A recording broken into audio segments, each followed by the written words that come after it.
Finally 2024-এর জন্য nomination পেয়েছি এবার। তো আলহামদুলিল্লাহ ভালো লাগছে। তারপর আরও ব্যাপার হলো যে আমি ফার্স্ট টাইম পারফর্ম করতেছি স্টেজে। আমি এর আগে কখনো পারফর্ম করি নাই, তো আমি অনেক এক্সাইটেড, প্লাস আমি নার্ভাস অনেক বেশি। আমি আসলে কখনো এত সাজুগুজু করি না ইউজুয়ালি। আজকে আমাকে জোর করে মোটামুটি ধরে সাজগোজ করানো হচ্ছে। এই যে এখন আপাতত কয়দিন তো আমি রিহার্সেল অ্যান্ড এভরিথিং সব কিছু মিলিয়ে একটু ব্যস্ত ছিলাম। নাটক নিয়ে মোস্টলি ব্যস্ততা যাচ্ছে।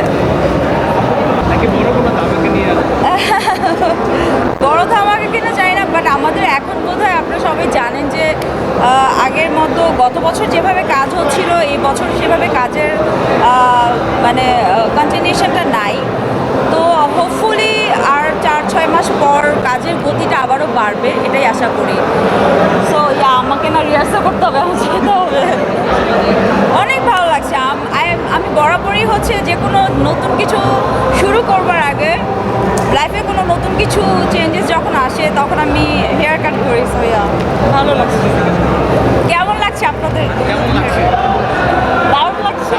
ওকে, আমি আসলে কি কাপড় পরবো এই চাইতে বেশি নার্ভাস ছিলাম। আমি পারফর্ম করবো এটা নিয়ে, বিকজ স্টেজে উঠতে হবে। আমি স্টেজে উঠলে আমার হাত পা কাঁপাকাঁপি শুরু হয়ে যায়। মানে এতগুলো ক্যামেরার সামনে আমি ভয় পাচ্ছি না, কিন্তু স্টেজে উঠলে আমার অবস্থা খারাপ হয়ে যাবে।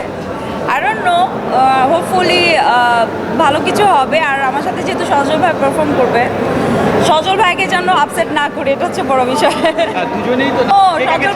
সজল ভাই একদম প্রো, আমি একদম কিছুই না। সো প্র্যাকটিস আমরা খুব কম সময় পেয়েছি রিহার্সাল করার জন্য। সো এখন আপনারা ছাড়লে আমি আবার একটু যেতে পারবো লাস্ট মোমেন্টে রিহার্সালের জন্য।